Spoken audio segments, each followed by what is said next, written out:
Russian forces pressed into Ukraine's eastern towns of Pokrovsk and Myrnohrad during this past week as Kyiv has mounted a strong military defense. Ukraine's commander-in-chief Alexander Syrsky said that almost half of the battles that are being fought currently on a 1,000-kilometer front were happening in these two towns. He claims that Russia has committed 150,000 troops, almost a quarter of its strength in Ukraine, just to capture these two cities. Russia sees Pokrovsk as a gateway to the remaining unoccupied parts of the Donetsk.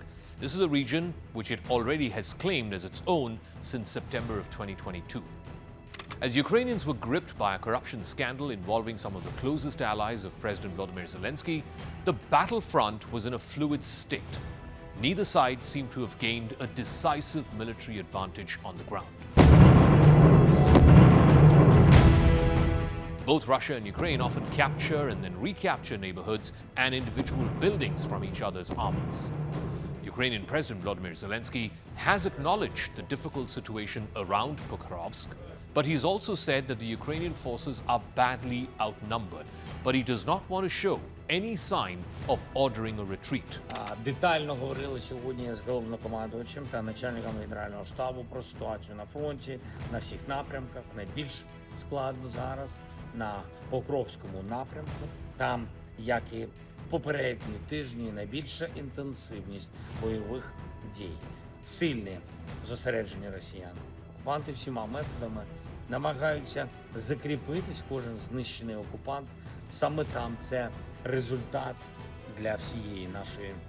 It did appear, though, that the Russians were slowly gaining ground. Ukrainian troops told Reuters that the defense of Pokrovsk was steadily deteriorating despite the army's efforts to reinforce the city. Russia's Ministry of Defense has said its troops were advancing through Pokrovsk in house-to-house battles.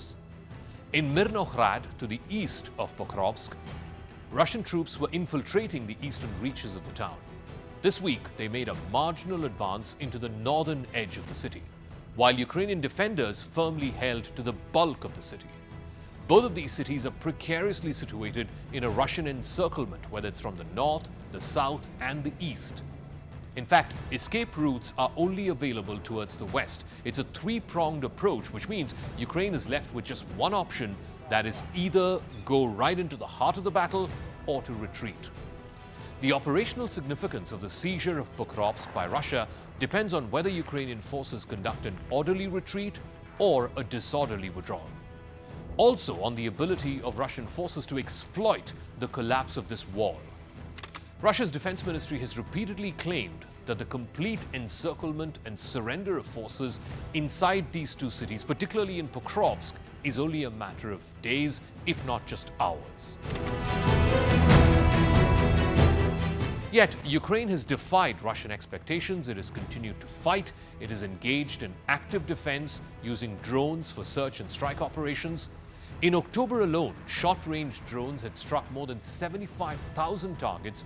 It's a 16% increase on just the 65,000-odd targets that had been struck in the previous month of September. Ukraine's argument for holding cities as long as possible is that it forces the Russian army to expand vast number of troops, leaving it weakened. But there is also a political element, as both sides have been waging a battle of narratives. Kyiv wants to prevent Moscow from claiming military successes that could sap morale back home. More importantly, the Kremlin could use these to persuade Donald Trump and his administration that supporting Ukraine is a losing battle.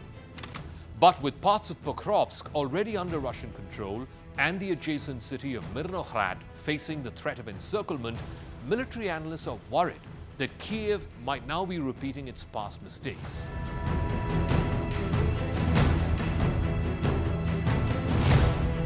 In Pokrovsk particularly, which had a pre-war population of 60,000, if it falls, it would be the largest Ukrainian city to fall since Bakhmut in May 2023. The capture of Pokrovsk would give Russia a platform to push northwards and pursue its stated goal, which is to capture the entire Donetsk region. Russia already controls about 3/4 of Pokrovsk. In fact, If Ukraine keeps fighting for Pokrovsk, it also risks being drawn into a protracted urban combat as Russia continues to pour more superior resources into the battle. While Moscow has proved capable of replacing its losses through regular army recruitments, Ukraine has long struggled with troop shortages.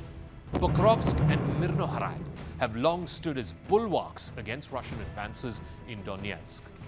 Moscow's forces began attacking these cities more than a year ago, but they've been held back because of Ukraine's fortified defenses and its extensive use of drones. But that may just be about to snap.